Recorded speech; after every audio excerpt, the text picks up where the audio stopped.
আশা করছি আজকের এপিসোড আপনাদের অনেক ভালো লাগবে। বেশি কথা না বলে সবার আগে চলে যাব আজকের প্রথম ঘটনায়।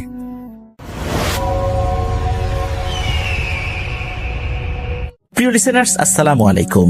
আমি আফনান। আশা করি সবাই ভালো আছেন, সুস্থ আছেন। এখন যে ঘটনাটি আপনাদের সাথে শেয়ার করব, এই ঘটনাটি বৃহত্তর সিলেট অঞ্চলের নাম করা একজন আলেম এবং ওয়াইজিনের সাথে ঘটেছিল। আর ঘটনাটি যিনি পাঠিয়েছেন তিনি এই হুজুরের একজন আত্মীয়, তার নাম মোহাম্মদ সাইফুল ইসলাম শাহিন। ঘটনাটি মূলত এই শাহিন ভাই ওনার মায়ের মুখ থেকে শুনেছিলেন, আর যার সাথে ঘটেছিল উনি মূলত এই শাহিন ভাইয়ের মামা, ওনার মায়ের আপন মামাতো ভাই। তার নাম হচ্ছে মাওলানা আব্দুল হাই জিহাদি। উনি একজন বড় মাপের মাওলানা ছিলেন। ঘটনাটি যখন তার সাথে ঘটে তখন তিনি অবশ্য মাওলানা হন নাই, স্টুডেন্ট ছিলেন। এই আব্দুল হাই মামার বাড়ি হচ্ছে হবিগঞ্জ জেলার সদর উপজেলার ৮ নং শায়েস্তাগঞ্জ ইউনিয়নের কলিমনগর গ্রামে। ওই সময়ে ওনার মায়েরও বিয়ে হয়নি, অর্থাৎ শাহিন ভাইয়ের মায়েরও বিয়ে হয়নি। ঘটনার সঠিক সময়কাল বলতে না পারলেও আন্দাজ করা যায় ৬০-এর দশকের কোনো একটা সময় হবে, আনুমানিক ৬২ কি ৬৩ সালের দিকে হতে পারে। ঘটনার দিনের বেলাতে মামা ওনার এক আত্মীয়ের বাড়ি, যেটা কলিমনগর থেকে প্রায় ৪ থেকে ৫ কিলোমিটার দূরে যাওয়ার একটা পরিকল্পনা করেছিলেন। ওই বাড়িতে বিয়ের অনুষ্ঠান ছিল। প্রতিমধ্যে মেইন রোডের পাশে জগৎপুর নামক স্থানে বিশাল একটি কবরস্থান পড়ে। ঘটনাটি মূলত এই কবরস্থানকে কেন্দ্র করে। বিয়েটা যদিও বা পরের দিন ছিল, তবুও মামা আগের দিন বিকেলে সেই বাড়িতে গিয়ে পৌঁছান। মামার তখন বয়স ১৭ কি ১৮ বছর হলেও উনি একজন বিজ্ঞ মানুষ হিসাবে সকলের কাছেই ওই সময় গ্রহণযোগ্যতা লাভ করেছিলেন। উনি একদিকে ছিলেন একজন মাদ্রাসার স্টুডেন্ট, হুজুর, আবার বংশের বড় ছেলে। বিয়ে বাড়িতে আগের দিন যাওয়ার কারণ হলো পরের দিন বিয়ে, তাই বিয়ের দিন কি কি করণীয় আছে, ধর্মীয়ভাবে কি কি নির্দেশনা সেখানে রয়েছে, এইসব বিষয়ে আলোচনা করা। তারপর রান্নাবান্না কিভাবে হবে, ব্যবস্থাপনা কিভাবে হবে, এগুলো নিয়ে বাবুর্চিকে নির্দেশনা দেয়া, আর এই সমস্ত কাজের সাথে যারা জড়িত আছেন তাদের সাথে পরামর্শ করা। এই জন্যই তাকে আগে থেকেই চলে যেতে বলা হয়েছিল। উনিও সেই অনুযায়ী সেখানে উপস্থিত হন। মামা সহ অন্যান্য মুরব্বীগণ যারা ছিলেন, এই মুরব্বীগণ মিলে যখন আলোচনায় বসলেন, আলোচনা করতে করতে তো অনেক রাত হয়ে গেল। আলোচনার এক পর্যায়ে কোনো একটা বিষয় নিয়ে মামার কথার সাথে বনিবনা হলো না, কারণ মামা ধর্মীয় দৃষ্টিকোণ থেকে বিভিন্ন বিষয়গুলো বলছিলেন। কোনো মুরব্বী তারা প্রচলিত কিছু রীতিনীতির দোহাই দিয়ে সেই কাজগুলো করতে চাচ্ছিলেন। মামা সেটাতে রাজি হচ্ছিলেন না। মামা বললেন যে এগুলো তো উচিত না। এই বিষয়গুলো নিয়েই বাকবিতণ্ডা শুরু হয়ে যায়। একটা পর্যায়ে মামার তো প্রচন্ড রাগ হয়ে যায়। উনি বিয়ে বাড়ি থেকে রওনা দিয়ে দেন নিজের বাড়ির দিকে। সবাই অনেক অনুরোধ করলেও মামা তো কোনোভাবেই শান্ত হলেন না। উনি রওনা দিয়েই দিলেন। বিয়ে বাড়ি থেকে বের হয়ে আসছেন।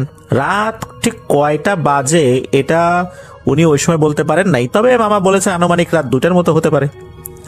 মেইন রোডে এসে দেখলেন কোথাও কেউ নেই। এখন থেকে এত বছর আগে, অর্থাৎ সেই ৬২-৬৩ সাল যখন মহান মুক্তিযুদ্ধেরও আগের সময়, তখন যোগাযোগ ব্যবস্থা কেমন ছিল তা তো বোঝাই যাচ্ছে।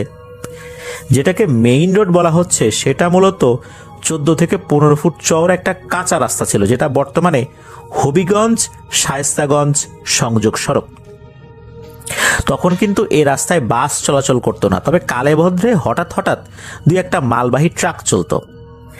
দিনের বেলায় মাঝে মাঝে রিক্সা পাওয়া যেত। লোকজন রিক্সা, ভ্যান অথবা পায়ে হেঁটে চলাচল করত। যেখানে দিনের বেলায় রিক্সা পাওয়া যায় না, ভ্যান পাওয়া যায় না, সেখানে গভীর রাতে রিক্সা পাওয়ার তো প্রশ্নই আসে না। মামা ভাবলেন যেহেতু কোনো যানবাহন পাওয়ার সম্ভাবনাই নেই, তাই পায়ে হেঁটেই যেতে হবে। উনি পায়ে হেঁটেই বাড়িতে পৌঁছাবেন এরকমই চিন্তা করলেন। যেই ভাবা সেই কাজ, পায়ে হেঁটে রওনা দিলেন। মামা কিন্তু অনেক সাহসী একজন মানুষ ছিলেন। ভয় ডর কি জিনিস উনি জানতেনই না। কারণ গ্রামের ছেলেরা গ্রামীণ পরিবেশে থাকতে থাকতে অনেকটাই সাহসী হয়ে ওঠে। এছাড়া মামা ছিলেন একজন মাদ্রাসার স্টুডেন্ট, হুজুর। মনের মধ্যে আলাদা একটা সাহস ছিল, সবসময় কোরআন তেলাওয়াত করতেন। আর মাদ্রাসায় সাধারণত যারা লেখাপড়া করেন ওনারা চেষ্টা করেন শরীরটাকে সবসময় পাক পবিত্র রাখার জন্য, অজু অবস্থায় থাকার জন্য।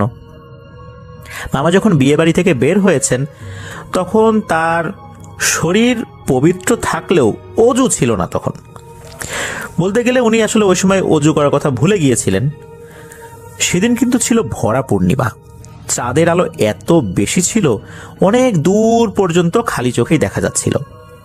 মামার পথ চলতে কোনো অসুবিধা হচ্ছে না, আর এই পথটা তো ওনার চেনাই ছিল।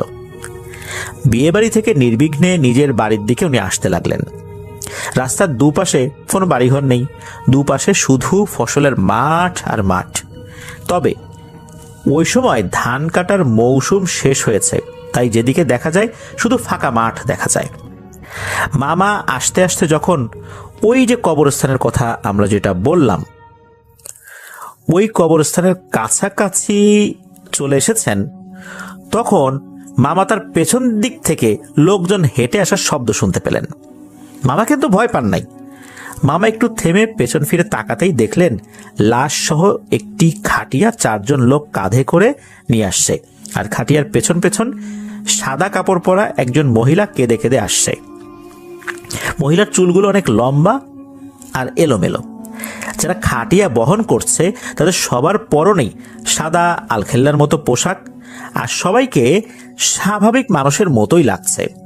চাঁদের আলোয় সবার মুখ পুরোপুরি দেখা না গেলেও এগুলো যে প্যারানর্মাল কিছু হতে পারে তা মামা ওই সময় ঘুণাক্ষরে বুঝতে পারেন নাই। মামা বিষয়টি স্বাভাবিকভাবেই নিয়েছেন। যেহেতু সামনে কবরস্থান, লোকজন লাশ নিয়ে দাফন করার জন্য আসতেই পারে। মামা মনে মনে ভাবছেন মহিলাটি হয়তো তার স্বামীকে বেশি ভালোবাসতো, তাই তার মৃত্যু সহ্য করতে না পেরে পেছন পেছন আসছে। মহিলারা স্বামী বা সন্তান বা কোনো আত্মীয় মারা গেলে তারা কিন্তু দাফনের সময় কবরস্থানে লাশের সাথে সাধারণত আসে না, এটা তো মামা ভালো করেই জানেন। আর এই রাতে তো আসার কথাও না।